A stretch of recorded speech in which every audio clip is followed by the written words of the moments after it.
कथेचं नाव तळ्याकाठचा गिऱ्हा.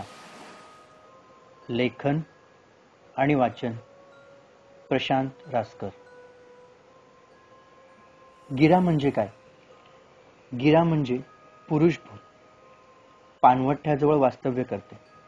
पाणवठा म्हणजे नदी, ओढे, समुद्र, खाडी. त्यापैकी खाडी हे त्याचे आवडते ठिकाण. गिरा हा माणसाला मारायच्या वेळेस त्या माणसाच्या आकारा एवढाच खड्डा करतो आणि त्याला त्यामध्ये जिवंत गाडतो. तर असा हा गिरा. तर आता आपण वळूयात आपल्या गोष्टीकडे. तळ्याकाठचा गिरा. हा हा ही ही हु हु करत आमची चांडळ चौकडी चकाट्या पेटत बसली होती. 4 मित्र, विडण्या, सुम्या, बाब्या आणि पशा. विषय तोच, त्यांच्या आवडीचाच, बाब्याची मजा घेणे. तर गावात असे म्हणत की या बाब्याच्या शेताजवळ एक तळं आहे. त्या तळ्याचं नाव आहे गिऱ्याचं तळं. कारण हे तळं त्या गिऱ्याचं आहे असे म्हणतात. गेल्या 2-3 पिढ्यापासून गिरा झोपलेला आहे. त्याला कोणी पाहिलं नाही आतापर्यंत. तर असो, आजचा विषय होता बाब्याला गिऱ्यावरून चिडवणे आणि बाब्या हाच तो गिरा आहे हे त्याला पटवून देणे. भरीत भर म्हणजे हे सगळे उद्योग चालू होते ते बाब्याच्या शेतातच, अर्थात त्या गिऱ्याच्या तळ्याकाठीच. आज जरा जास्तच खेचत होते बाब्याची. कारण पण तसंच होतं त्यांचं. आज त्यांची पार्टी होती आणि बेत मटणाचा होता. चुलीवर मटण रटारटा शिजत होतं. तसं तसं त्यांच्या गप्पांना अजूनच उधाण येत होतं. पण बाब्याला खरंच मजा येत होती का? तिघे मिळून त्याला डिवचत होते, चिडवत होते आणि बाब्या क्षणाक्षणाला धीरगंभीर होत चालला होता. एव्हाना ताटं वाढून घेतली आणि जेवण सुरू झाले. सगळे मिटक्या मारत जेवत होते. बाब्या मात्र गप्पच होता. जेवणात पण लक्ष नसावे त्याचे. आणि मध्येच विडण्या पचकला आणि म्हणतो कसा, बाब्या बघा कसा गिऱ्यासारखा हाणतोय, बका बका खातोय. आणि बस, बाब्याचा पाराच चढला. तो खाडकन उठला आणि ते ताट तसंच घेऊन तळ्याकडे निघाला. कुणाला काही कळेना नेमकं झालंय काय ह्याला. आणि हा निघाला पण मटणाचं ताट घेऊन का निघालाय तळ्याकडे? तोपर्यंत बाब्या तळ्याकाठी पोचला पण होता आणि शांत उभा होता, एकटक त्या तळ्याकडे बघत. आणि इकडे तिकडे या तिघांची पूर्णपणे पाचावर धारण बसली. विडण्या तर पार रडकुंडीला आला होता. कारण शेवटचा डायलॉग हा विडण्याचाच होता. इकडे डोकं तापलेल्या बाप्याने गिऱ्याला चक्क आवाज देणं सुरू केलं आणि हातात मटणाचं ताट. बाप्या म्हणतोय कसा, गिऱ्या, ये गिऱ्या, ये समोर. साल्या कुठं मरून पडलायस? तुला मटण लय आवडतं, सगळे म्हणतात. ये, अरे ये, तुझ्यासाठी मटणाचं ताट करून आणलंय. घे तुझ्या वाटणीचा घास खा. मर नाही तर मीच खातो. आणि तो तिथे जेवायला बसला आणि मिटक्या मारत मटण खाऊ लागला. हे तिघे त्याला पाहतच राहिले. कुणाची हिंमतच होईना पुढे जाऊन त्याला अडवायची. सगळ्यांना वाटले गिऱ्याने बाब्याला झपटलं आणि बाब्या खो खो हसू लागला. म्हणजे हे सगळं बाब्याचं नाटक होतं तर त्यांना घाबरवण्यासाठी आणि आपण किती धीट आहोत हे दाखवण्यासाठी. पण बाब्याला काय माहिती की त्याने घातलेली ही साध कोणीतरी ऐकली आहे. पण सगळ्यांनी मजा मस्ती करत तेव्हा जेवण आवरले आणि आपापल्या घरी निघून गेले. दिवसभराच्या थकव्यामुळे बाबा अंथरुणात पडल्या पडल्या लगेच झोपी गेला. तसे थंडीचेच दिवस होते. झोप पडल्या पडल्या लागली. हवेत बराचसा गारवा होता. सकाळी बाब्या उठल्या तो कशाच्या तरी गोंधळानेच. शेजारी राहणारा आन्या रात्रीपासूनच घरी परतला नव्हता. शरीराने भरभक्कम, पिळदार दंड, मजबूत छाती, 6 फूट उंचीचा असणारा आणि 3-4 लोकांना एकटा सहज आडवा पाडणारा आन्या गायब कुठे झाला, हा प्रश्न सगळ्यांनाच पडला होता. शेजारच्या गावात यात्रेनिमित्त तमाशा आला होता. रात्री तिकडेच गेला असेल आणि रमला असेल, येईल पुन्हा कधीतरी असे समजून सगळे लोक आपापल्या कामाला निघून गेले आणि पांगापांग झाली. बाबा सुद्धा निघून गेला आणि आपल्या दिवसभराच्या कामात पुन्हा व्यस्त झाला. रात्री उशिराने लाईट आल्याने बाब्याला शेतातल्या पिकांना पाणी देणे गरजेचे होते. रात्रीचे जेवण आटपून बाब्या जरा उशिराच शेताकडे निघाला. हातात विजेरी, दुसऱ्या हातात काठी आणि पाठीवर घोंगडे, असं सगळं घेऊन तो शेतात निघाला होता. आज जरा थंडी जास्तच होती. गाव सारा झोपला होता. रस्त्यावर चिटपाखरू देखील नव्हते. स्मशान शांतता रस्त्यावर पसरली होती.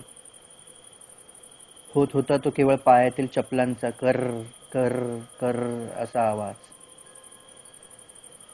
शेताची वाट तळ्याकाठून जाणारी होती. हो, तेच तळ, तेच ते गिऱ्हाचं तळ,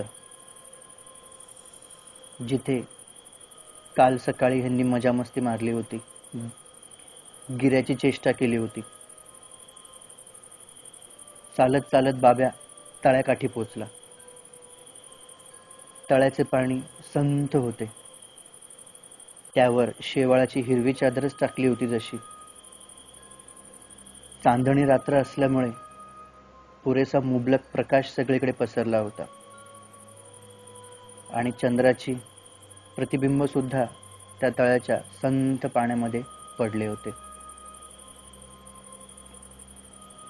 वारा सुरू होता आणि त्याला साथ म्हणूनच झाडावर घुबडाची घू घू घुमणेही सुरू होते.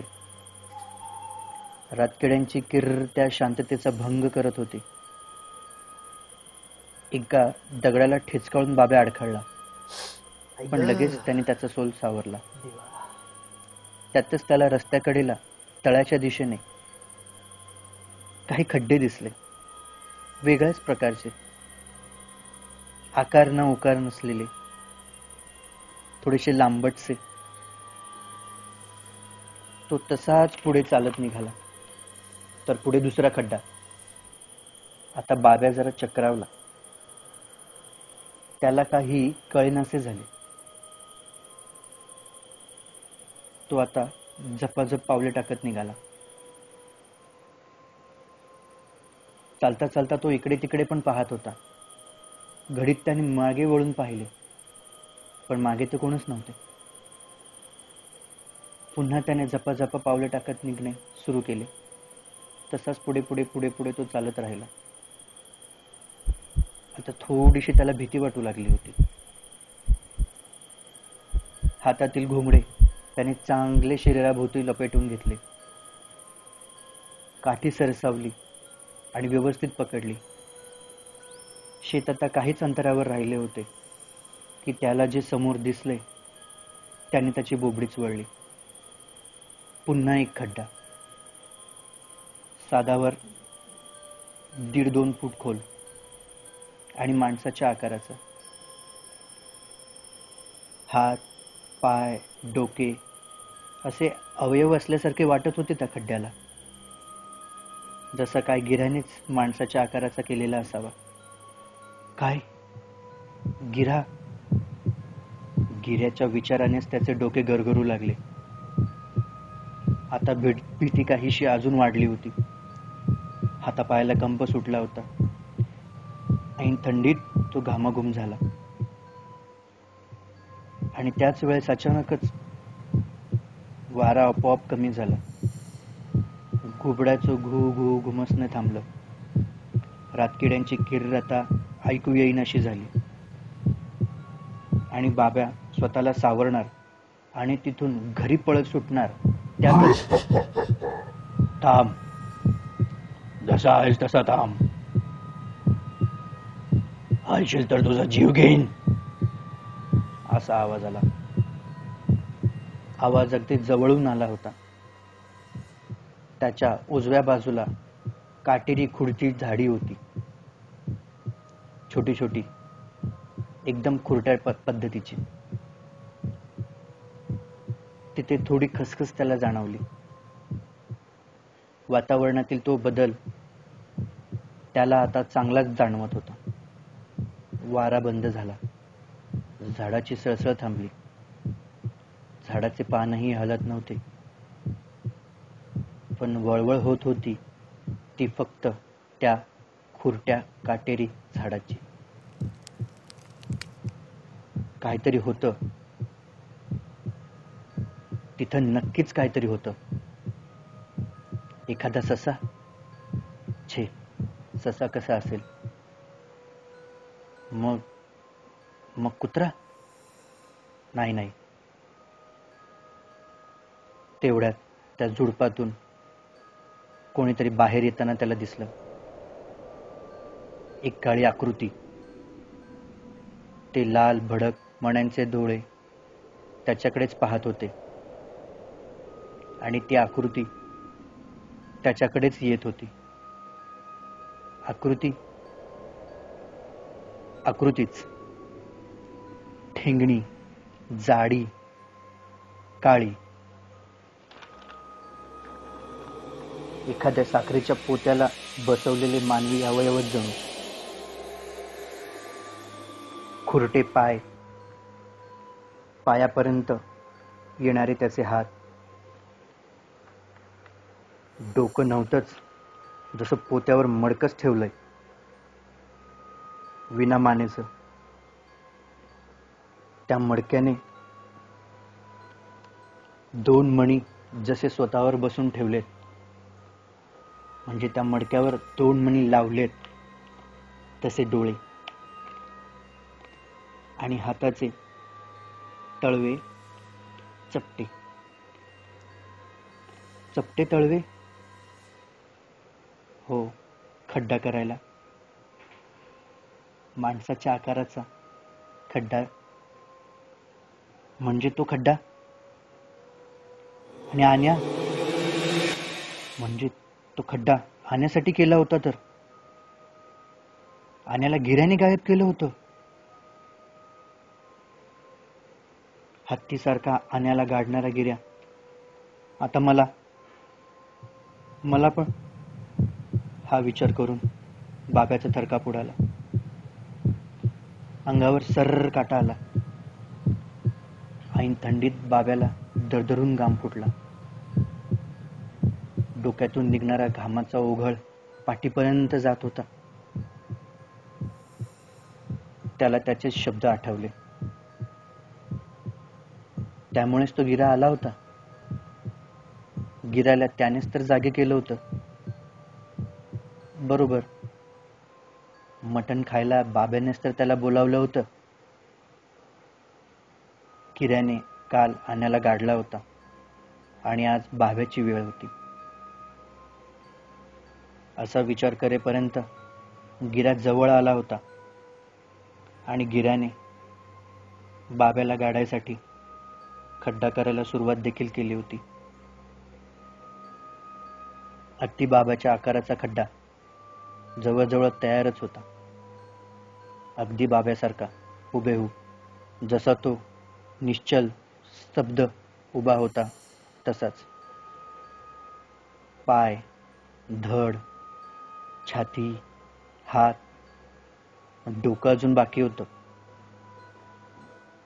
डोक्याचा खड्डा गिऱ्या करतच होता.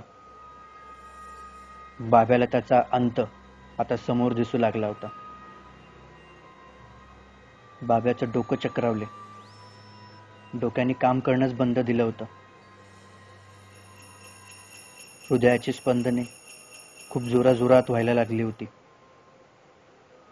रक्त गोठल्यासारखं त्याला वाटत होतं. आणि तेवढ्यात एक जोराची कळ बाब्याच्या छातीपासून मस्तकात गेली आणि बाब्याला पुढचे काही दिसेनासे झाले आणि तो तिथेच कोसळला. धापकन असा आवाज आला आणि गिऱ्या त्या आवाजाने घाबरून उभा राहिला, एकदम दचकून उभा राहिला. तसे बाकीचे दोघे म्हणजे पशा आणि सुम्या त्या खुर्टाच्या झाडामागून खो खो करत हसत हसत समोर आले. गिऱ्यासमोर उभे ठाकले. तो गिरा म्हणजे विडण्या होता. त्या तिघांनी पार्टीचा त्या दिवशी बाब्याचा अवतार पाहून त्याला पुन्हा घाबरवण्याचा असा प्लॅन केला होता. सगळे हसत होते, पण बाब्या आता हसण्या रडण्या पलीकडे गेला होता. बाब्या मेला होता. भीतीने त्याच्या हृदयाची स्पंदने बंद पडून बाब्या तिथेच ठार मेला होता. पण हे सगळं इथंच संपत नाही. टाळ्या काढून काहीसा बुडुक बुडुक आवाज आला आणि लाल भडक मण्यांचे डोळे त्या तिघांकडेच पाहत होते हे त्यांना जाणवले.